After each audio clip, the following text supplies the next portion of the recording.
Hi, this is Mordy Gilden from TechSitement.com, and I have here in front of me the Samsung Transform Ultra, the latest budget Android handset from Samsung.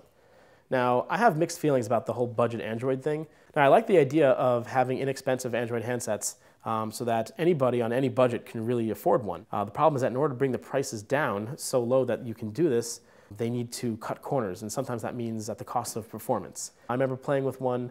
It was almost like a remote desktop experience that I would do something and the response time was so far behind that it felt like I was using a remote computer or something. Thankfully, not every budget Android phone sacrifices performance. Before I go into what's going on here, I just want to talk about the Optimus S. Now, if you've been following me at all on the site, you know that I'm a fan of the Optimus S, which was arguably, ironically even, the cheapest Android handset on Sprint. In fact, a week after it was released, I believe it was free with a contract. It doesn't feel cheap though when you use it. The Android experience is very smooth. Everything responds instantly. It doesn't feel like a cheap handset the way some of the other ones did. And that is because LG came up with what I like to think is a magic formula. You can have low-end specs. On paper, this phone seems very low-end. It's got a 600 megahertz processor, not so much memory. It's got a low-resolution display. But the one area that they did not skimp is the GPU. They put in the same graphics processor as the higher-end flagship phone, the HTC Evo. But if you pair it up with less resolution, the chip doesn't have to work as hard to pump out those pixels, and you end up actually with a phone that can outperform the HTC Evo. In fact, I performed a test once side by side with an Evo doing some OpenGL graphics, and was able to prove my point that the Optimus S can pump out more frames per second than the HTC Evo could, which was the flagship phone at the time when this came out. That's really telling. I mean, considering that this was a very inexpensive handset. Now, I'm not here to sing the praises of the Optimus S. That's not really why I brought this out here. I brought it out just because I want to illustrate that you don't have to sacrifice performance for price when it comes to these handsets. And LG realized that when they made this, which is to their credit. Now, Samsung, the original Samsung Transform, was one of those laggy handsets that I didn't really care for. So when I heard about the Transform Ultra coming out, I wasn't really so excited. That is until I actually tried it. See, Samsung did something very similar to the Optimus one, and that is they pumped up the processor. They gave you, now it's a 1 gigahertz processor, which is, I guess, standard for smartphones these days. They gave it more memory. They gave it, internally better specs, but they kept the screen resolution the same standard Android handset, the half VGA that the older Android handsets use and that the original iPhones use, which, by the way, is not low resolution. I would consider that standard resolution. There are low resolution handsets like the new Milano handset on Sprint, which has 320 by 240 display. That's low. This is standard. I wouldn't consider this low. Now, with that extra horsepower that the higher-end CPU and GPU afforded us, but without taxing it more by upping the resolution, they managed to boost the performance of this thing up to a point where it can compete with the higher-end devices. I mean, you can see that there's no lag at all. It's extremely responsive. The user experience is just, it does not feel cheap. And that's really important. And I'll show you, let's run Quadrant. I'll run some tests here so you can see for comparison purposes. You'll be able to see in a moment here while the tests are running. You'll be able to see that at some points we're pushing over 80 frames a second. And that's pretty crazy from a device that's supposed to be considered the lower end, especially the price point that they're offering this. You can see here this test is averaging around 40 frames a second. It's not too shabby. And where's the next one? Here we go. You see that down there? We're pushing over 80 frames a second on this test. Okay, as you can see, this device scored 2,226. That's pretty good compared to, as you see on the list here. I don't mind focus. I don't think you can see. Here's the the Nexus one, the Droid X, the HTC Evo.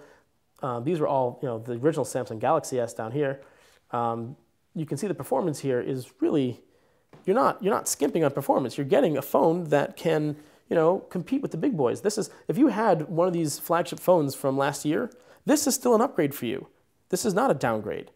And that's something that I wasn't really expecting when I first picked this up and started playing with it. Everything else about the Transform is still here. For example, it has a front-facing camera.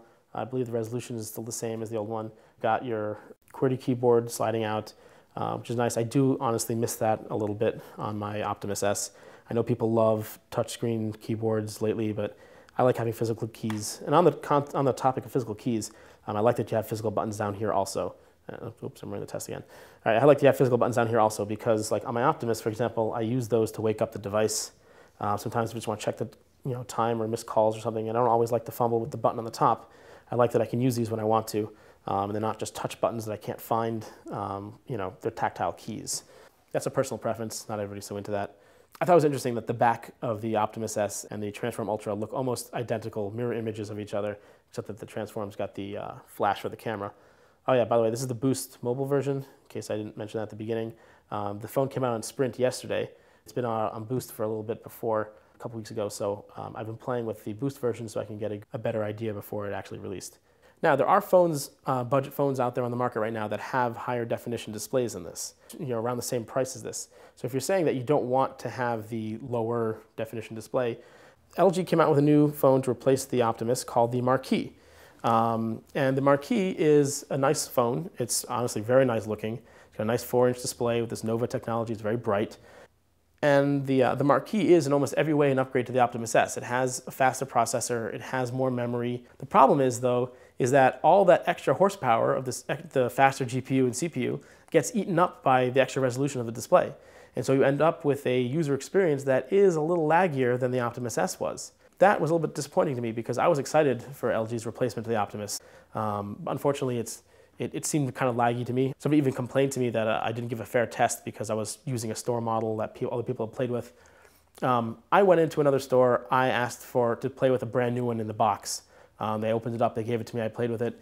It's still laggy. It's not because it's a store model. It's because the extra horsepower and the extra screen resolution cancel each other out, and then some. So it's actually, the LG Optimus actually is a better performer.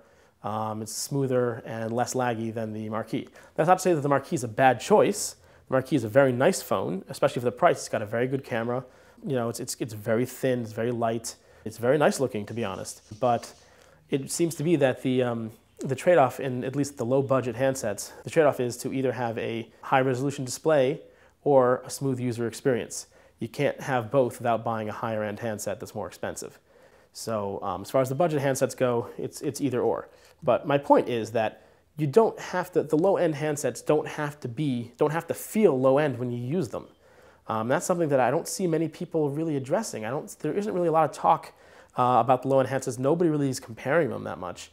And with the economy being what it is, and with the higher-end handsets being replaced every 6 months, for me anyway, I feel like it's smarter to really give these low-end handsets some attention. You don't have to sacrifice performance for price. And that's really what I'm getting at here. Thanks for watching.